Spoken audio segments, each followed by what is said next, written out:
दोस्तों नमस्कार। दोस्तों, जब संसद ही डरी होगी तो इस देश में कौन सा नागरिक खौफजदा नहीं होगा? या फिर जो सवाल संसद के भीतर उठने चाहिए, अगर डरी हुई संसद के भीतर सांसद की जुबान से वो सवाल ना उठ पा रहे हो, उसके भीतर इस देश की जनता के अंदर समाया हुआ खौफ जो है वो शब्दों के तौर पर संसद के भीतर ही निकल ना पा रहा हो, ऐसे ऐसे सवाल इस दौर में लगातार पनपे हैं जिस दौर में संसद ठप पड़ी हुई थी।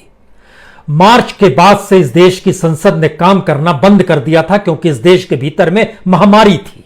लेकिन उस महामारी से लड़ने के लिए हमने क्या क्या उपाय किए, हमारे पास कैसे कैसे इंफ्रास्ट्रक्चर थे।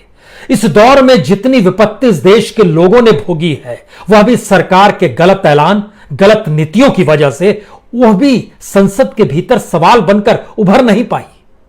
तो इसके मतलब क्या है?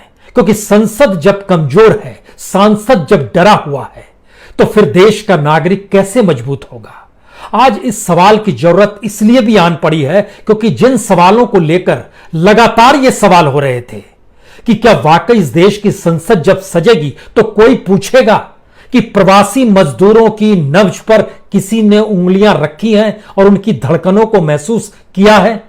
2 जून की रोटी की व्यवस्था इस देश में बेरोजगारी के आलम में कैसी विपत्ति के तौर पर पूरे देश को अपना ग्रास बना रही है? कोई सवाल उठाएगा? कोई सवाल उठाएगा कि कॉरपोरेट हो या इंडस्ट्रियलिस्ट हो, कितनी बड़ी तादाद में वहां पर रोजगार की कमी तो दूर, जो रोजगार था वह भी छिनते चला गया। संसद के भीतर में कोई आवाज आपको सुनाई नहीं देगी। यह कैसी परिस्थिति है जिसमें लगता ऐसे है कि दिन के उजाले में इस देश के लोकतंत्र को खत्म किया जा रहा है। आधी रात के वक्त की आजादी, ट्रस्ट फॉर डेस्टिनी, हर किसी को याद होगा और हमको लगता है कि इस नियति से किए गए वादे के उस हिस्से को भी सुन लीजिए जिसका जिक्र किया गया था ट्रस्ट विद डेस्टिनी में देश के पहले प्रधानमंत्री जवाहरलाल नेहरू ने किया था। उन्होंने तो इस देश के लोगों से वादा किया था, अपने संघर्ष के साथ आजादी के संघर्ष को समाहित करते हुए आने वाले वक्त में जो संघर्ष का सामना इस देश की जनता को करना है उसका जिक्र 15 अगस्त 1947 को आधी रात के वक्त हुआ था।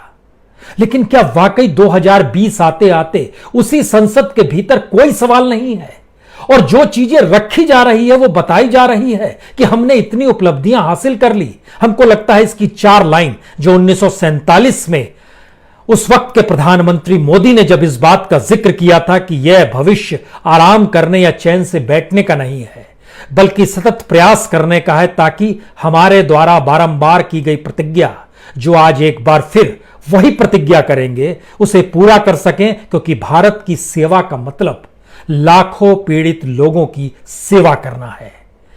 इसका मतलब गरीबी, अज्ञानता, बीमारी, अवसर की असमानता को समाप्त करना है।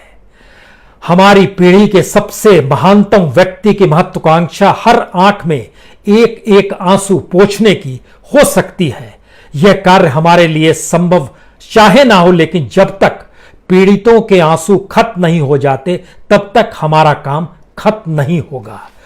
यह जो भाषण का हिस्सा है जो 1947 में दिया गया, क्या मौजूदा वक्त में हम ये सवाल कर सकते हैं कि यह वही संसद है, वही संसदीय प्रणाली है? स्वतंत्रता का मतलब यही है और सत्ता की जिम्मेदारी यही है।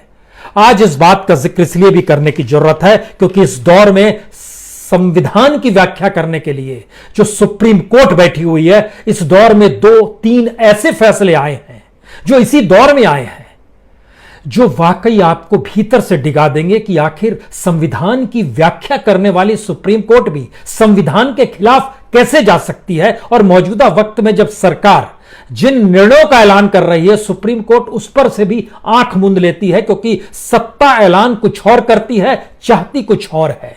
ऐलान इस रूप में भी करती है कि सीधे तौर पर आपको लगे कि आपका कोई हक नहीं है। डरी हुई संसद और डरा हुआ देश, रात के अंधेरे में आजादी का जश्न और दिन के उजाले में लोकतंत्र को दफन करने की कोशिश।